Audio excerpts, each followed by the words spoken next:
नमस्कार दोस्तों। भारतीय इतिहास में जातक कथाओं की एक अलग ही विशेषता रही है। इंसान में पुनर्जन्म की कहानी ना तो कोई नई है और ना ही हम इसे मानने से इनकार कर सकते हैं। जीव जन्मता है और फिर जन्मता है तो पंचतंत्र, हितोपदेश और जातक कथाएं हमारे संस्कृत साहित्य में ये तीनों पुस्तकें इतनी प्रसिद्ध हुई, इतनी लोकप्रिय हुई कि इन्हें विदेशी लोगों ने भी अपनी भाषाओं में अनुवाद करके ज्ञान के भंडार को अपने अपने देशों की जनता तक पहुंचाया है। तो दोस्तों, ऐसे ही एक पुरानी कहानी मैं आपसे साझा करने जा रहा हूं। सुनिएगा और अगर आपको अच्छा लगे तो कमेंट बॉक्स में जरूर लिखिएगा।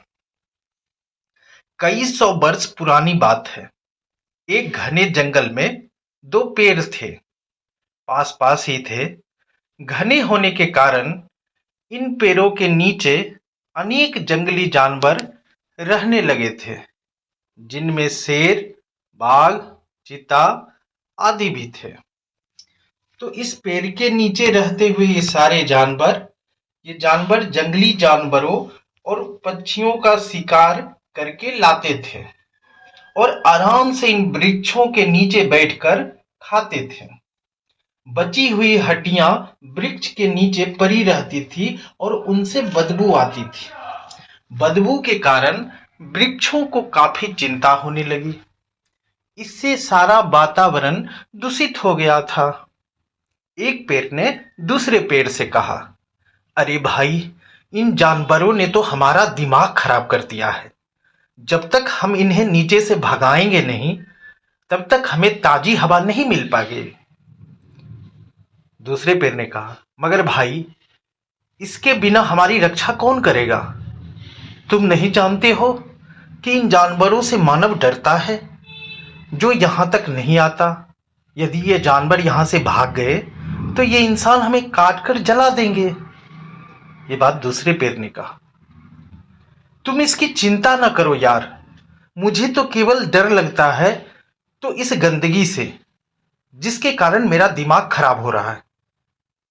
दूसरा पेड़, सोच लो दोस्त, वैसे ये सौदा घाटे वाला है। तुम नहीं समझते हो, मैं समझता हूं। यह गंदगी मेरे ऊपर बहुत बड़ा वजन है।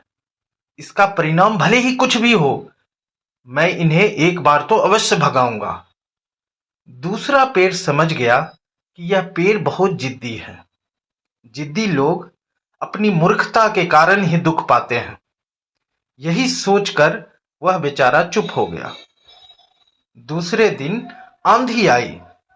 इसके साथ ही उस वृक्ष ने जोर से हिलना शुरू कर दिया।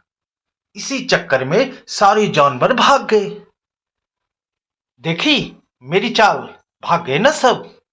हाँ मित्र, तुम्हारी चाल तो सफल हो गई। अब हमें अच्छी हवा खाने को मिल सकेगी, लेकिन डॉट डॉट डॉट। वह कुछ कहते कहते रुक गया। मैं समय आने पर इसका जवाब दूंगा या बताऊंगा। दोस्तों, कहानी यहाँ पे समाप्त हो जाती है। आपको बताना है कि इस छोटी सी कहानी से जहाँ पे ये समाप्त होती है कि मैं समय आने पे बताऊंगा, वो क्या कहते कहते रुक गया दूसरा पे, और इस छोटी सी कहानी से हम क्या सीखते हैं। अगर आप कमेंट बॉक्स में लिख के बताएंगे तो हमें अच्छा लगेगा और हो सकता है कि हमें भी समझने में और हमारी तरह और भी दर्शकों को समझने में आसानी होगी। मैं इस तरह की कहानी और बना पाऊंगा अगर आपका एक कमेंट आ गया या कोई सुझाव आ गया तो भी। धन्यवाद पूरा वीडियो देखने के लिए। अगर आपको ठीक लगे तो लाइक जरूर कर दीजिएगा। चैनल को सब्सक्राइब अगर नहीं किए हैं तो कर लीजिएगा। धन्यवाद।